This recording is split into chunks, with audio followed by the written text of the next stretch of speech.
우선 제 소개부터 드릴게요. 예, 메가존에서 CTO를 맡고 있는 정하성입니다. 우선 여기 제목은 뭐 ML 엔진 앤 온프라미스 돼 있는데 저희가 이제 여기 그 쓰여 있지 않은 소제목으로 보면은 저희가 이제 모바일 인퍼런스 쪽으로 볼 수 있고요. 혹시 그 ML 쪽에 종사하시는 분 있으신가요? 딥러닝 쪽 있어요? 네. 우선 앞쪽에 그 딥러닝 쪽에 그 이미지 처리할 때 딥러닝을 쓰는 CNN 부분이 있는데 CNN 부분에서 가장 기초가 되는 부분에 대한 이해를 돕기 위해서 좀 설명을 좀 넣은 게 있어요. 그거를 시작으로 설명을 좀 해볼게요. 네. 그 일반적으로 오브젝트 디텍션 하게 되면은 이제 이런 것들을 좀 상상을 하실 거예요. 네. 뭐 여기에 보면은 뭐 카이트 연이 뭐 이렇게 뭐 99% 확률로 이렇게 탐지가 되고 뭐 사람이 탐지가 되고 되게 작죠. 저기 보시면은 사람인지 아닌지도 모르겠는데 여기 보면은 이게 사람으로 보이시나요? 여기 예. 사람 아닌 것 같죠? 예. 근데 저런 것들을 이제 탐지를 사실 사람보다 더 잘할 수 있거든요. 뭐 한 예로 앞에 어떤 차가 이제 후미등이 이제 안 보이는 거예요. 빨간색 등인데 근데 그게 사람 눈에는 안 보이는데 이 기계가 봤을 때는 보일 수 있거든요. 그래서 속도를 서서히 줄여가지고 딱 보니까 어느 순간 정말 앞에 차가 있어가지고 사고를 피할 수 있는 약간 사람에게 좀 기술적으로 접근을 해서 도움을 줄 수 있는 그런 게 ML이 아닐까 생각을 하고요. 예, 그리고 그 여기 아까 좀 몇 분 이제 ML 하시는 분들 좀 손을 들어주셨는데 그 ML이 좀 어렵나요? 어떻죠? 어려워요? 네. 저는 좀 이게 뭐 머신러닝을 좀 접한 지는 좀 됐고요. 엔진을 만들고 한 지는 그렇게 오래되진 않았거든요. 근데 점점 접하면서 느낀 거는 머신러닝 자체가 어렵다기보다는 그 머신러닝을 이제 뭐 트레이닝하고 인퍼런스를 하는 거 자체는 생각보다 좀 기술적 장벽이 많이 낮아져가지고 좀 구현하는데 좀 예전보다 많이 쉬워졌어요. 2, 3년 전보다. 근데 대신에 이게 도메인 지식이 좀 더 중요한 것 같아요. 제 생각에는 이 이미지 처리를 하게 되고 이미지 처리에 대한 뭐 머신러닝을 하게 되면은 그 이미지 처리에 대한 도메인 지식이 있어야 되는데 그 지식이 없으니까 접근 자체를 머신러닝만 공부를 해가지고 접근을 했을 때 어떤 프로덕트를 만들 수 있는지 좀 상상하기 어렵고 어떤 해결을 할 수 있는지 좀 어려운 거죠. 예. 그래서 이제 이미지 처리 또는 머신러닝에 있어서 그 가장 기초가 되고 사실 이거를 이해를 하면은 이미지 쪽에 그 딥러닝 쪽에 거의 한 70%를 이해한 거라고 생각이 들거든요. 그래서 그 부분은 좀 설명을 드릴게요. 이제 개와 고양이 분류 이게 많이 나오죠. 예. 여기 개, 고양이. 네. 좀 재미있게 하려고 좀 이런 화면을 넣었는데요. 이제 개는 이런 식으로 돼 있고 고양이는 이런 식으로 돼 있어서 이건 개와 고양이다. 위에는 기계의 언어고 아래는 사람의 언어. 예, 이런 식으로 분류를 할 수 있죠. 예. 그래서 개와 고양이 분류를 할 때 보통 이런 식으로 써요. 예, 케라스를 써가지고 텐서플로우에서 케라스를 써가지고 구현을 하는 부분인데요. 뭐 지금 노란색으로 한 부분들에 대해서 좀 설명을 드리면요. 이게 그 맨 앞에 1 있죠. 1. 1이라고 하는 부분은 이미지 한 장을 인풋으로 받겠다는 얘기예요. 그리고 300은 300 x 300의 이미지를 받겠다. 그 전체가 300 x 300의 곱하기만큼 픽셀 수가 있는 거고 뒤에 3은 뭐냐면 RGB 해서 3바이트라는 얘기예요. 그래서 이거를 바이트를 이제 직렬화 시켜가지고 이걸 다 곱하면 270KB 정도 나오겠죠. 예, 그거를 바이트 직렬화된 걸 받아서 처리를 하겠다는 거고 뒤에 이제 거기 노란색은 아니고 하얀색으로 적혀 있는 512 이렇게 적혀 있는데 이거 렐루라고 돼 있죠. 이거는 이게 뉴럴넷이 512개가 있다는 얘기고요. 그 뉴럴넷을 쓰는 그 함수를 렐루 함수를 쓰겠다는 얘기인데 좀 요 부분이 좀 어려울 수는 있지만 사실 뉴럴넷 자체에 대한 구성이나 이런 것들은 꼭 512개를 쓰거나 또는 뭐 몇 개로 고정하는 게 아니고 저런 것들을 좀 조정하면서 레이어를 좀 바꿀 수 있어요. 예. 그리고 또 뒤에 있는 소프트맥스 해가지고 두 개 돼 있는 거는 이게 데이터가 이렇게 나오게 되면은 좀 완화를 시킨다고 표현을 해요. 그래서 개인지 아닌지 해서 개라는 부분에 대한 거, 고양인지에 대한 부분에 대해서 두 개에 대한 필드에서 0 아니면 2를 내뱉게 하는 그런 구조거든요. 그래서 0 아니면 2를 나오니까 1, 0 또는 0, 1 또는 0, 0 뭐 이런 식으로 나올 수 있겠죠. 네. 그래서 일반적으로 이런 식으로 짜고요. 예. 이렇게 만들고 그래서 아까 얘기한 이제 개 같은 이미지를 이렇게 넣었을 때 개, 예. 네. 예. 강아지 이미지를 넣었을 때 이제 이렇게 이제 뭐 흑백으로 만들 수 있죠. 흑백을 만들어서 여기 가지고 이제 렐로 함수를 512개를 돌려요. 그래서 다 모아서 앞에 개라고 이렇게 표현을 할 수 있죠. 예, 강아지입니다. 네. 네, 그리고 이제 고양이 이렇게 표현을 할 수 있겠죠. 네. 이제 여기 가장 중요한 부분이 이제 컨볼루션이라는 부분인데 그 CNN이라고 하는 게 컨볼루션 뉴럴 네트워크의 이제 약자죠. 예. 근데 거기에서 컨볼루션에 대한 부분이 가장 중요해요. 근데 컨볼루션이라고 하면은 좀 어려워 보이고 사실 이거에 대해서 어떻게 동작하고 하는지는 염두를 하지 않고 그냥 이제 거의 외워서 보통 쓰는 경우가 많은데요. 이미지 처리할 때 사실 컨볼루션이라는 거를 생각보다 많이 써요. 그 엣지 필터 같은 거, 뭐 또는 카툰 필터 같은 거 이런 거 써보셨을 거예요. 그 셀피 같은 거 찍다 보면은 이제 카툰 필터를 이제 할 때 컨볼루션을 써서 카툰 필터를 만들어요. 예, 그리고 보케 필터, 이게 그 블러 처리하는 거 있죠. 그런 것도 컨볼루션으로 쓰는 거예요. 근데 여기 보면은 오른쪽에 있는 저 회색으로 나와 있는 저런 부분들을 어떤 식으로 할지 또는 이게 3x3 이게 3개죠. 3개 3x3 컨볼루션 네트워크인데 컨볼루션인데 이거를 뭐 5x5, 7x7을 쓸 수 있거든요.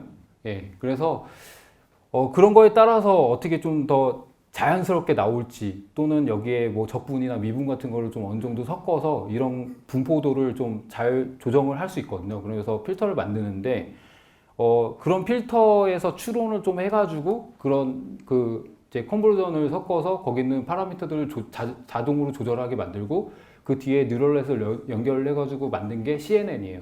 그래서 컨볼루션을 이해를 하면 우선은 그러니까 딥러닝에서 들어가는 그 사람이 이해할 수 있는 부분, 뉴럴넷을 제외한 사람이 이해할 수 있는 부분은 좀 넘어갈 수 있거든요. 그래서 어떻게 이게 처리가 되는지를 약간 상상할 수 있는데 좀 도움을 줘요. 그래서 여기 지금 보시면은 이제 이게 픽셀이거든요. 픽셀인데 이게 이 RGB 값으로 이게 사실 3개의 값이 있는데 이거를 이해를 돕기 위해서 그냥 그 원 채널로 좀 이게 나오게 해놓고 이렇게 연산하는 걸 보여준 건데요.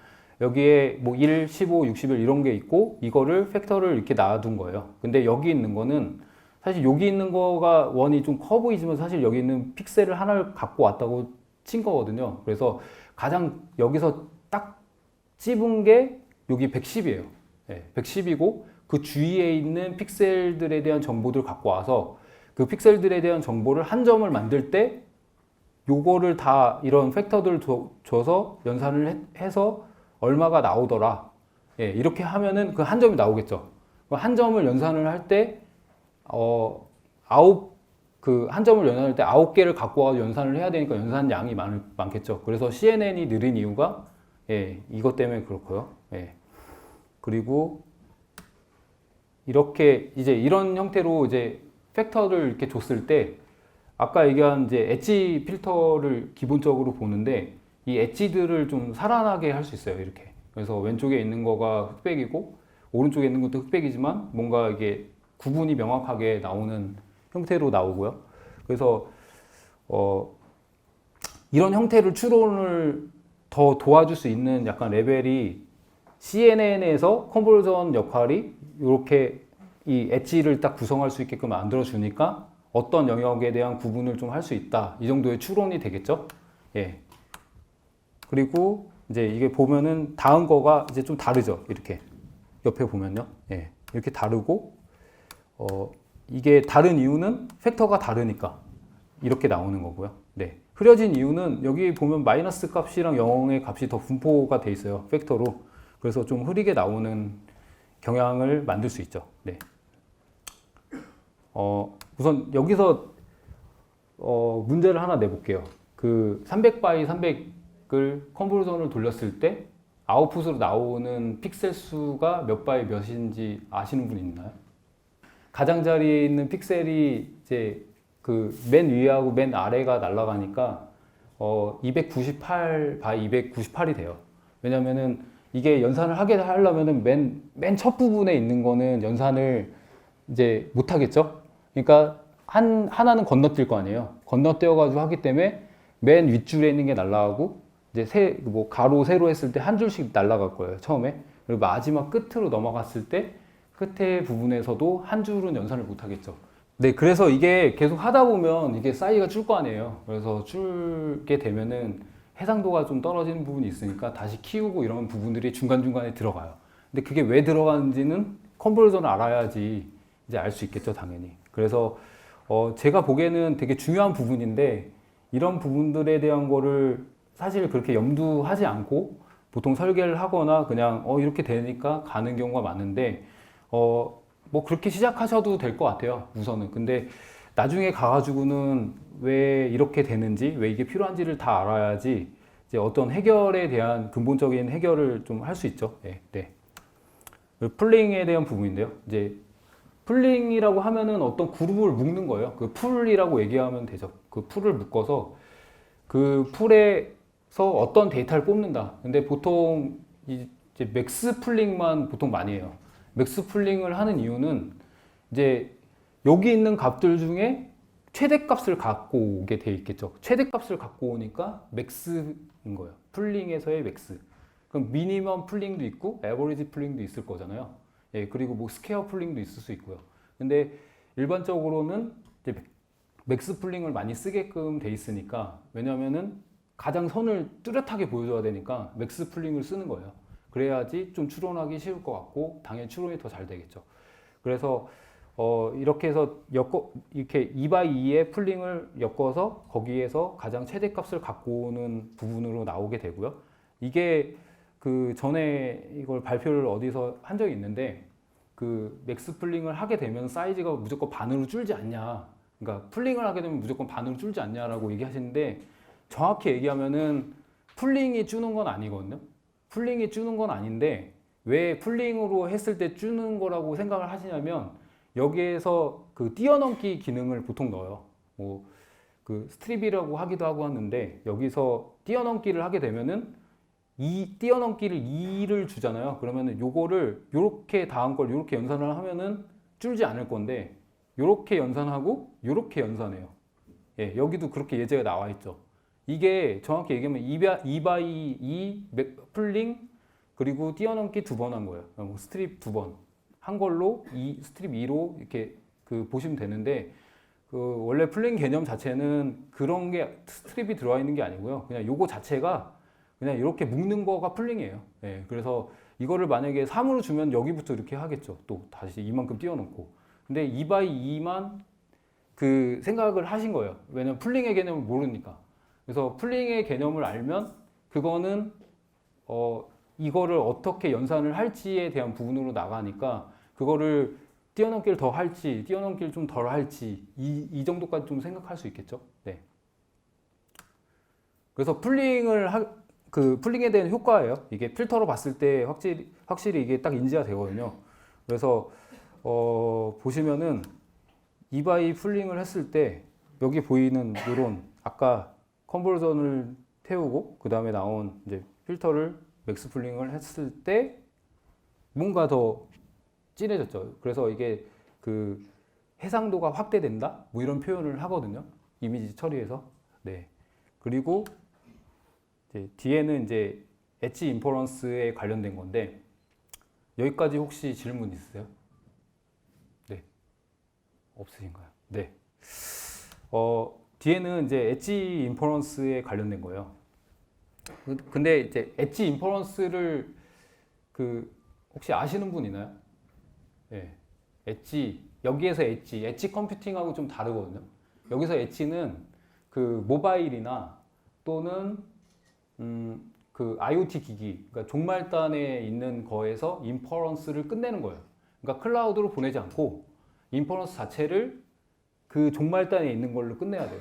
당연히 이제 자율주행이나 이런 쪽에 많이 들어가겠죠. 예. 그 안쪽에서 통신하지 않고 어떤 거에 대한 판별을 해야 되는 것들에 많이 쓰이고요.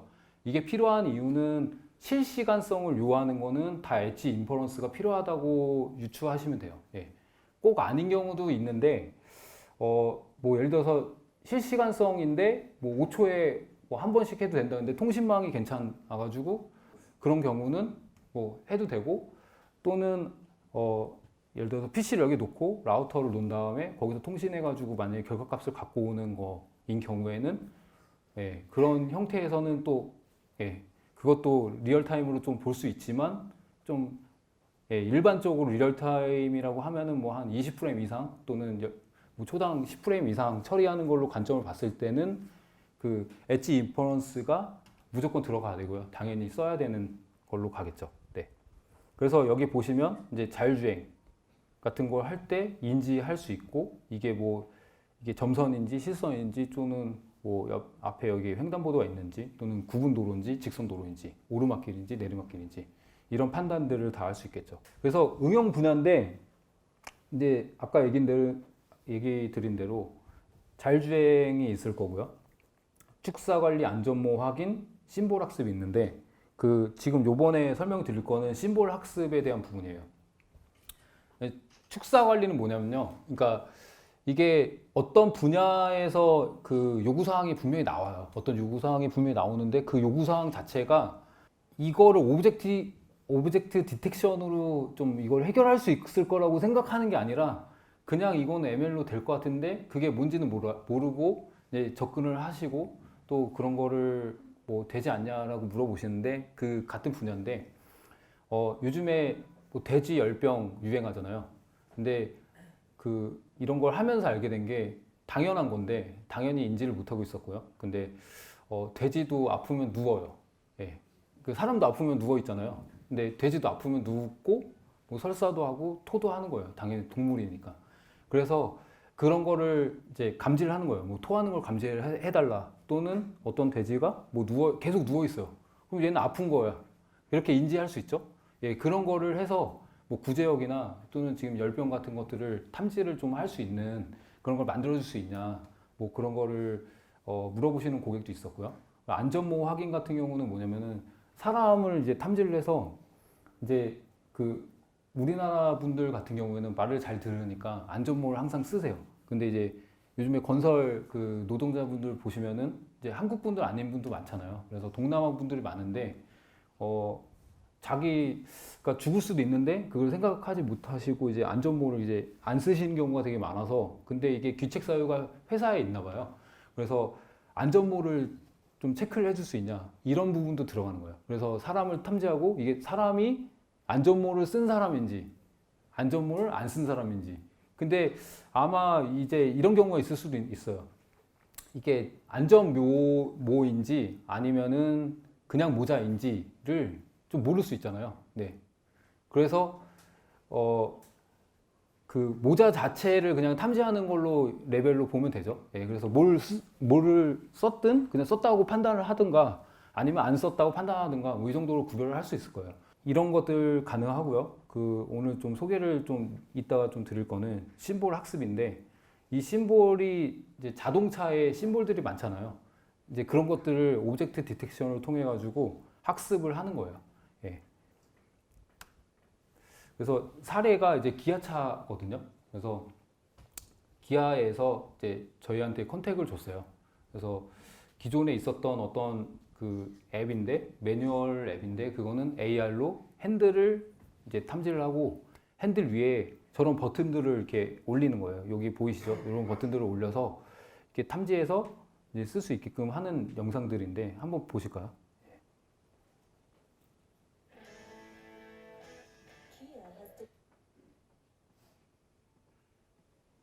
이렇게 해서 여기 보시죠? 예.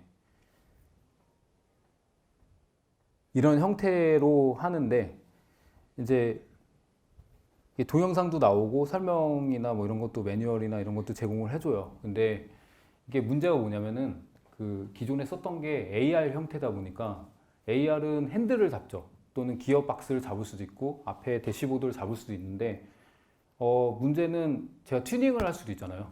튜닝을 하고 그 튜닝한 차에서 핸들은 바뀔 수도 있는데 버튼은 잘 바뀌진 않아요, 사실. 근데 이제 심볼을 보고 학습을 하는 게 아니라 이거는 또 학습하는 형태라기보다는 그냥 뭐 벡터 머신이나 이런 걸 써가지고 AR을 구축하는 형태 일반화돼 있는데 거기에 나온 거는 핸들 자체를 디텍팅해서 그 위에다가 어떤 이미지나 그런 버튼들을 오버레이해서 그걸 누르면 이거를 이제 매뉴얼 보여주는 그 뭐 동영상 또는 텍스트 매뉴얼을 보여주는 걸로 했고요. 예. 근데 핸들 자체가 계속 바뀌기도 하고 연식마다 바뀌기도 하고 또 튜닝을 했을 수도 있고 또 기어 봉도 있는데 기어 봉이나 기어 박스가 바뀌면 또 인지가 안 되고 그래서 이게 디텍팅이 잘 안 됐던 이슈 또 하나가 지속적인 계속 개발비가 생각보다 많이 나왔어요. 이게 AR을 하나 만드는데 뭐 한 3대 만드는데 몇 천만 원, 한 5천만 원 넘게 나오고 막 그런 부분이 있어서 개발 의뢰가 들어왔었고요. 그래서 그 RFP 요구 사항이 이제 이렇게 나왔어요. 그 POC를 통해서 검증을 했다. 예, 가능한 거를. 근데 클라우드 컴퓨팅에 있는 인퍼런스를 클라우드 컴퓨팅에서 하는데 실시간성을 요구를 했고요. 대신에 검증한 모델이 Faster RCNN이라는 모델이었어요. 근데 여기서 이제 이슈가 있었던 거는 이 검증한 거가 이거인 거에 대한 이슈는 사실 없었어요. 클라우드라면. 그리고 이게 클라우드인데 실시간성으로 해달라는 거가 말이 안 되는 거예요. 예. 근데 이제 여기 물어봤죠, 제가. 그러면 한국인가요? 그랬더니 인도에다 할 거래요. 네. 그래서 제가 이제 스타트업에 있을 때 인도 쪽에서 저희 앱을 좀 많이 써가지고 그거를 해봤는데 잘 안 올라가는 경우도 많고 당연히 통신망이 우리나라 같지 않은 건 당연히 다 알잖아요. 근데 정말 생각하는 수준보다 훨씬 떨어지는 거가 있거든요. 그래서 당연히 실시간성을 보장을 못하는 건 맞고 아예 통신이 안 되는 경우도 많거든요. 그래서 그런 부분을 얘기를 하고 이제 그게 여기서 검증한 형태가 그 모바일에서 인퍼런스가 안 된다고 검증을 했던 것 같아요. 나중에 얘기를 들으니까. 그래서 이쪽으로 좀 클라우드 컴퓨팅에서는 인퍼런스가 가능하니까 그거를 좀 생각을 했던 거고요. 예. 그래서 제가 보기에는 RFP 요구사항이 좀 잘못됐다고 봤어요.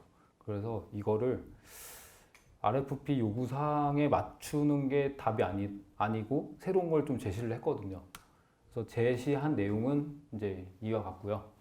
모바일 인퍼런스를 이제 처리를 해야 실시간이 보장이 된다.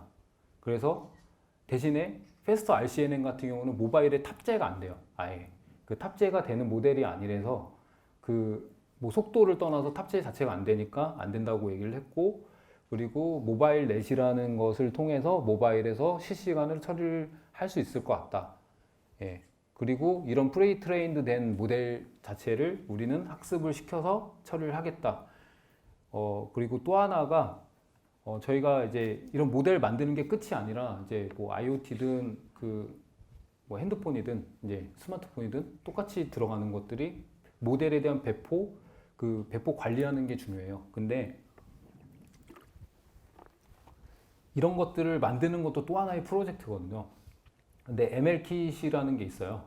파이어베이스, 구글에서 인수한 회사 중에 하나인데 거기서 만든 MLKit을 통해서 엣지 인퍼런스를 처리를 해줄 수 있게 도와주는 게 있는데 여기서 다른 거는 이제 인퍼런스 하는 영역은 사실 그냥 짜도 되는데 그 배포 관련해서 리모트에 있는 거를 자동으로 갖고 와서 처리해 줄 수 있는 부분들이 있거든요.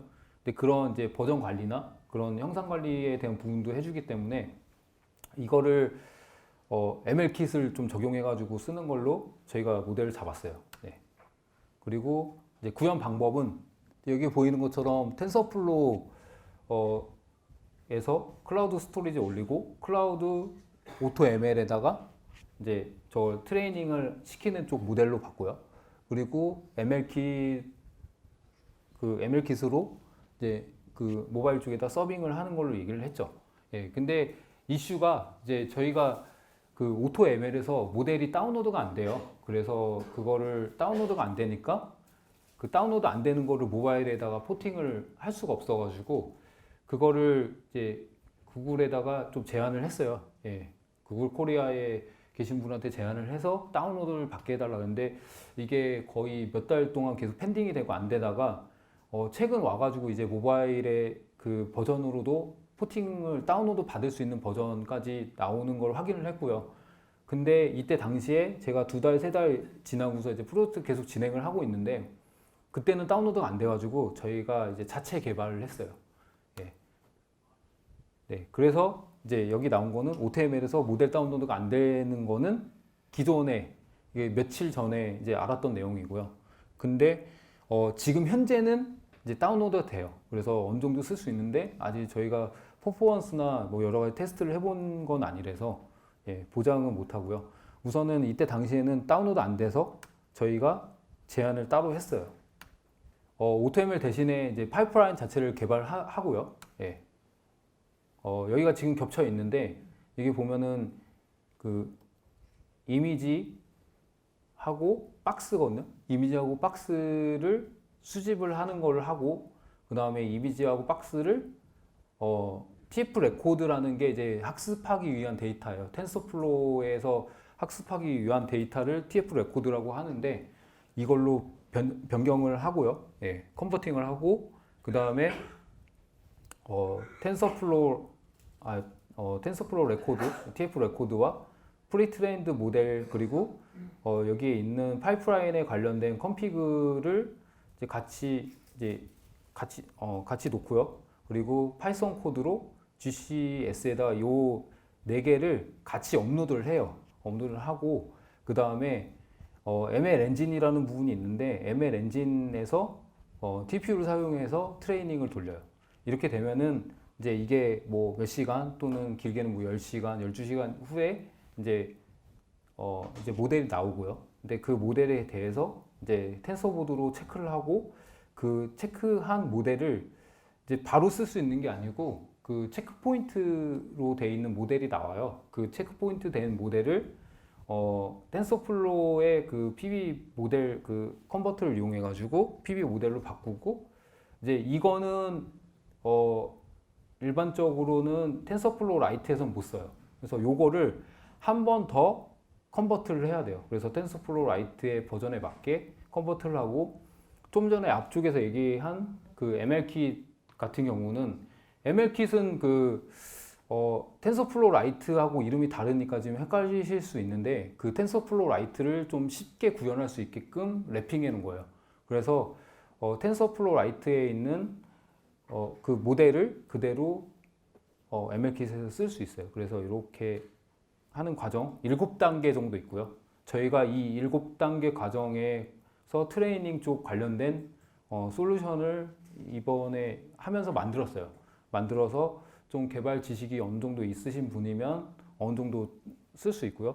그리고 여기에는 GCS 업로드를 뭐 필수로 이렇게 나왔는데 이제 구현 방법에서의 한 예만 얘기를 드린 거고요. 온프렘에도 가능하게 포팅이 가능하고요. 그리고 뭐 AWS나 뭐 이쪽도 가능하게끔 우선은 솔루션을 만들어 놨어요.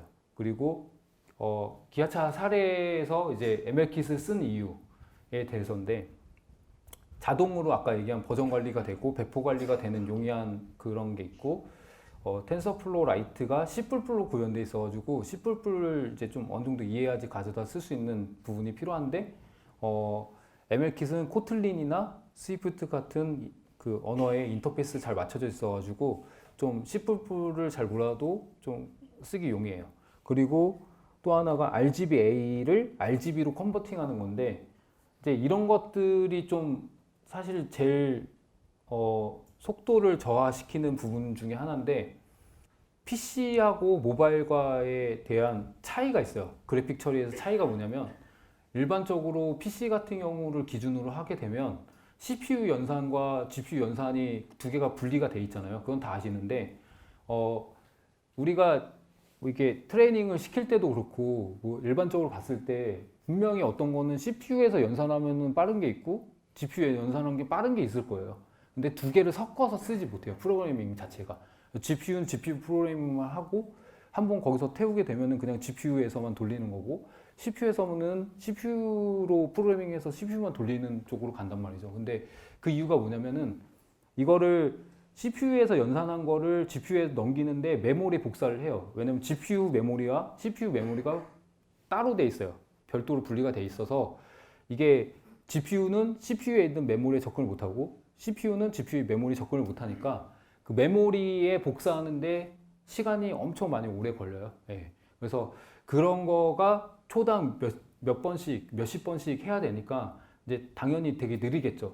그래서 저희가 인퍼런스 속도를 초당 25프레임이 가능하기까지 만들어 놨는데 그 웬만한 그냥 폰들은 다 25프레임 이상이 나왔어요. 근데 이게 샘플에 나와 있는 구조로 그냥 가져다가 써서 보니까 이게 한 7프레임, 뭐 6프레임, 뭐 3프레임 나올 때도 있고 막 이렇게 떨어져서 어디가 느린지 봤더니 거기 나와 있는 것들이 그 RGBA를 RGB로 바꾸는 거에서 막 이상하게 뭐 비트맵을 만들어가지고 다시 바이트로 바꾼 다음에 바이트로 바꾼 거 다시 비트맵으로 바꾸고 뭐 이런 이상한 과정들이 있었어요. 그래서 그런 것들을 바로 바꿀 수 있게끔 한 거고요. 이게 모바일 쪽은 좀 전에 PC하고 다르게 메모리를 같이 써요. 같이 써서 그 메모리 부분을 GPU하고 CPU가 같은 메모리를 보고 있기 때문에 포인터만 넘기면 돼요. 대신에 뭐 읽는 순서나 또는 프로그래밍 방법이나 이런 거에 따라 조금씩 달라지는 부분이 있겠지만 기본적으로 그 포인터를 가지고 공유할 수 있다 정도로 보면 복사가 필요 없으니 PC보다 더 빨라요. 기본적으로 같은 성능에서는요. 그래서 그런 것들이 있는데 이제 모바일 특성에 나오는 것들 중에 이런 이제 고속 연산이 가능한 부분이 있어요. 그래서 iOS 같은 경우는 V 이미지 쪽으로 이런 컨버팅이 가능한 걸 아예 제공을 함수로 해주고요. 그리고 안드로이드 같은 경우는 그 어셈블리 자체로 직접 이걸 만들었어요. 그래서 그 네온의 어셈블리로 이런 고속 변환 관련된 것들에 대한 그 인스트럭터가 있거든요. 그래서 그거를 인스트럭션을 직접 써가지고 저희가 이제 이걸 만들었고요. 네. 그리고 마지막에 이제 이거를 다 하면은 위에다 오버레이를 해야 되잖아요. 지금 저희가 좀 기획은 바뀌었지만 기존 기획대로 하면은 AR 형태하고 똑같이 이제 AR 형태처럼 어쨌든 컴포지션, 그러니까 어떤 버튼들 같은 레이어를 올리는 과정이 있을 거고요. 그래서 이런 단계로 나눴어요. 그래서 여기서 보면은 아까 얘기 드린 것처럼 뭐 아무리 좀 잘 할 수 있어도 ML만 공부해가지고는 안 되는 게 속도가 안 나와요. 예. 그런 부분에서 그냥 ML만 가지고 해결할 수 없는 부분들이 뭐 여기에 존재하죠. 이렇게 존재하고 마지막에 이런 컴포지션 부분도 뭔가 거기다가 오버레이를 하는 것도 이제 필터를 그 적용하는 기술이거든요. 그래서 이런 걸 처리를 할 때 뭐 오픈GL을 쓴다든지 막 이런 게 필요하면은 근데 그런 것도 처리를 하려면 이미지 처리에 대한 좀 지식이 있어야 돼요. 네. 그리고 여기서 이제 플로우로 카메라 소스가 들어오면 이제 ML킷을 통해서 결과를 뱉어요. 이렇게 이런 과정이 있고요. 그래서 어떤 버튼인지 나오겠죠. 이제 심볼 어떤 버튼, 그래서 어떤 버튼 뭐 통화 버튼이다 그러면 통화 버튼에 대한 매뉴얼을 보여주는 그런 플로우로 갈 수 있는데 거기서 이제 결과 나오면 그 위에다가 이제 그 버튼 이건 버튼이 인지됐다라는 거를 표시를 해주고 그걸 눌렀을 때 유저 인터랙션이 있으면 그 다음에 이제 매뉴얼을 보여주는 이런 구조로 돼 있습니다. 네. 그리고요, 그 모바일 인퍼런스에 관련해서 좀 시연한 게 있는데 여기서 바로 보여드리려고 하다가 동영상을 만든 게 있어가지고 동영상을 보여드릴게요. 보이시죠? 네. 이제 보면은 이제 디텍팅 된 게 여기 나오고요. 네. 나오고 이게 디텍팅 되는 거하고 좀 어싱크로 만들어서 저희가 결과값만 보려고 이게 그려지는 거랑 좀 싱크가 안 맞아서 좀 밀리는 건데 그 화면을 움직이는 거 보면은 인퍼런스 속도는 좀 빠른 거를 볼 수 있어요. 예. 그래서 다시 한번 보여드리면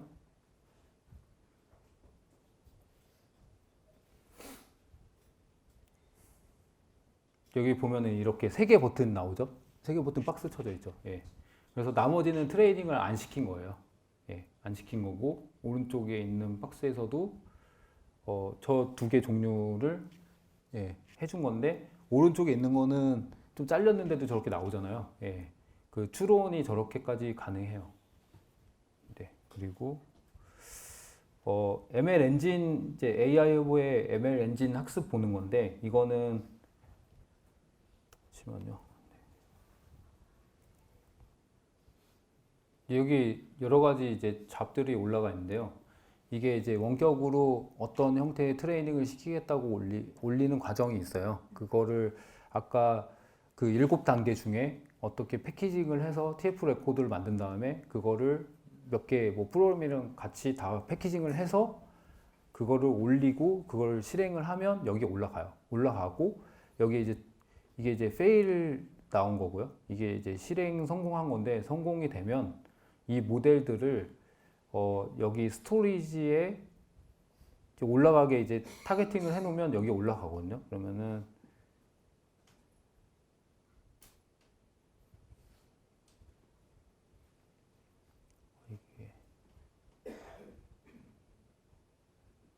이런 식으로 떨어져요. 예. 여기 보면은 뭐 이게 그 모델 체크포인트 47,500 이게 이제 스텝이에요.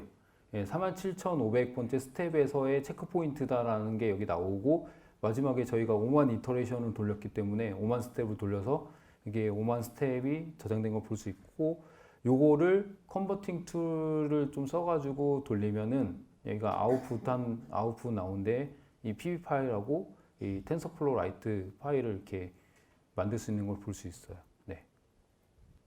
네, 여기까지입니다. 혹시 질문 있으세요? 그럼 마치겠습니다. 고맙습니다.